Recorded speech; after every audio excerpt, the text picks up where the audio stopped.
après la phase relative à la remise du rapport général ayant sanctionné les travaux du dialogue national inclusif. Ce qu'il faut retenir, c'est avec un sentiment de joie et de satisfaction, mais aussi du devoir accompli. Parce que, comme vous savez, les travaux de ce dialogue ont été largement consacrés à réfléchir sur des propositions allant dans le sens de redéfinir, si ce n'est rebâtir un nouveau modèle gabonais sur tous les plans, qu'il s'agisse du politique, de l'économie, du social et même du culturel. Nous avons travaillé avec acharnement et dévouement un mois durant et aujourd'hui, comme vous le savez, c'était la cérémonie de remise du rapport général au président de la République. Une cérémonie riche en coureurs qui caractérise donc l'épilogue de ces travaux. Oui, Président, êtes-vous satisfait des résolutions sorties de ce dialogue? On ne peut pas être satisfait de toutes les résolutions. Il y a des résolutions qui posent problème. Il y en a qui ont été émises dans l'intérêt bien compris du peuple gabonais.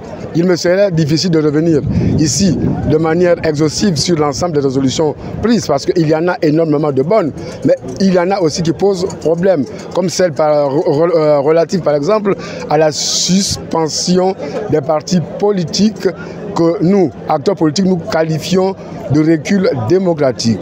Le Gabon n'est pas un pays qui vit en vase clos. Et comme vous le savez, la démocratie est une valeur cardinale aujourd'hui largement répandue dans le concert des nations.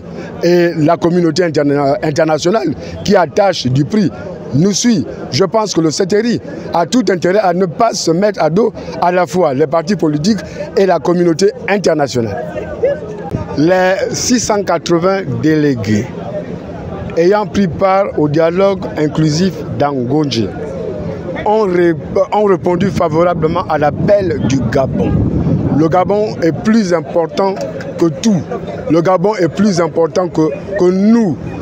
Et toutes les résolutions ou décisions prises sont, et ça il faut que les Gabonais le sachent, ne sont que des propositions qui feront l'objet d'une analyse approfondie au cours de la constituante qui va être mise en place et entérinée par le référendum à venir.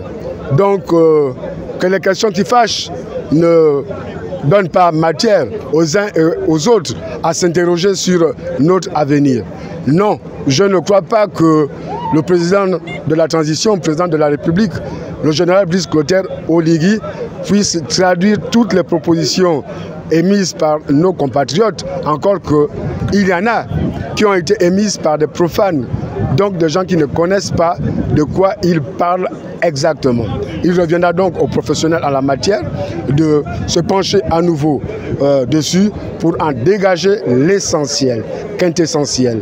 Donc, en un mot, voilà ce qu'on peut ajouter. C'est un nouveau Gabon que nous avons souhaité et voulu mettre en place. Celui-ci va permettre aux Gabonais de se sentir encore plus heureux dans leur pays en se réappropriant à la fois leur souveraineté sur le plan politique, économique, social, culturel et j'en passe. Merci Président de nous avoir accordé de votre temps. C'est moi qui vous remercie. Merci.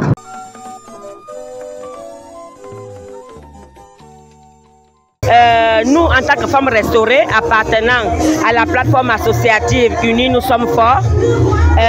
Nous disons que c'est bien beau, nous avons assisté à la clôture, à la lecture, mais c'est bien beau de...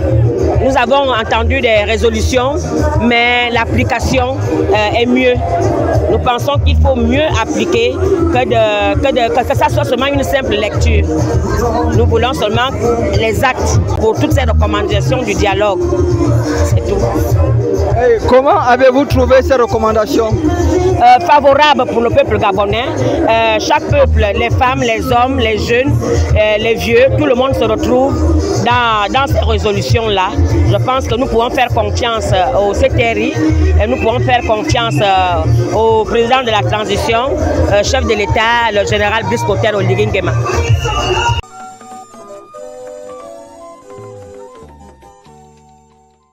je suis venue pour assister à la clôture du dialogue, pour voir quelles seront les résolutions prises, parce que ça m'intéresse.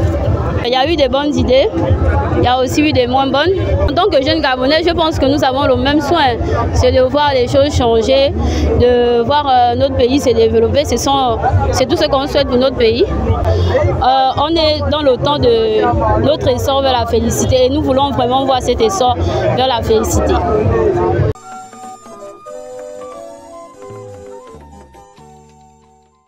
Après avoir écouté ces résolutions, qu'est-ce que vous pensez? Qu'est-ce que je pense? Je pense qu'il y a un nouveau Gabon, il y a beaucoup de choses qui ont changé et qui vont changer. Comme par exemple aujourd'hui, moi je vis dans Ondor, précisément Ondor Pavé, et ça faisait plusieurs années que nous étions là-bas sans eau. On faisait la navette des corvées, s'il faut dire, se réveiller à 4 h du matin, 5 h, quelque chose qui est risquant. Mais aujourd'hui, en se réveillant, on a constaté qu'il y a eu l'eau dans tous les robinets et ça nous a fait plaisir. On espère que ça va continuer comme ça. Et c'est tout ce que le Gabonais, lui, l'attend. On a besoin d'un changement dans notre pays. On a besoin de changement. On espère qu'après ce dialogue, il y a beaucoup de choses qui vont changer.